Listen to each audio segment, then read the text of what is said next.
So let's read this question. The question says, in a region of magnetic induction B equals to 10 raised to the power minus 2 Tesla, a circular coil of radius 30 centimeter and resistance pi square ohm is rotated about an axis which is perpendicular to the direction of B and which forms the diameter of the coil. If the coil rotates at 200 RPM, the amplitude of the alternating current induced in the coil is. Key concept.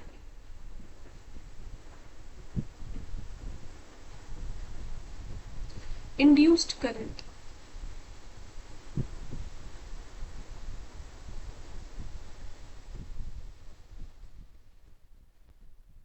जैसे हमें question में बोला है कि एक circular coil है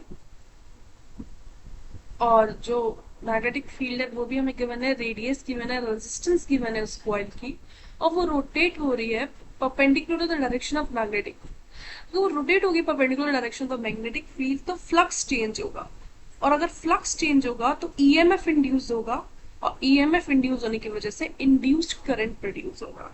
जो EMF induce होगा, इंड्यूस्ड ईएमएफ वो होगा E equals to minus d5/dt, और जो इंड्यूस्ड करंट होगा, इंड्यूस्ड करंट वो होगा I equals to ohms law से जैसे हमें पता है, I equals to EMF E/R resistance, ये होगा हमारा इंड्यूस्ड करंट। अब क्वेश्चन में जैसे ये है सर्कुलर कॉइल है, तो सर्कुलर कॉइल के लिए जो ईएमएफ होता है E equals to N P A omega sine theta.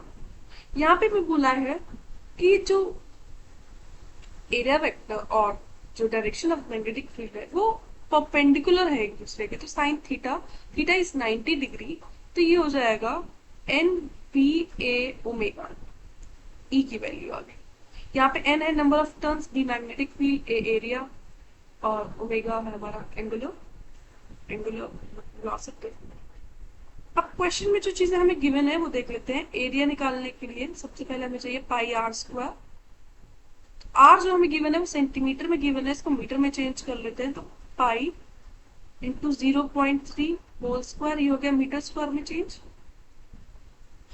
अब जो हमें और क्या क्या गिवन है,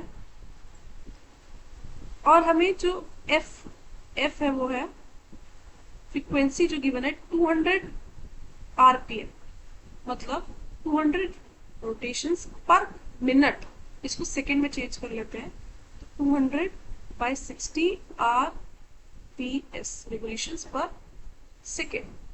तो ये हमारी होगी रिवोल्यूशंस पर सेकेंड। अब हमें यहाँ से ओमेगा निकालना है, तो omega equals to the 2πf, 2π into 200/60 radian पर सेकेंड हो गया।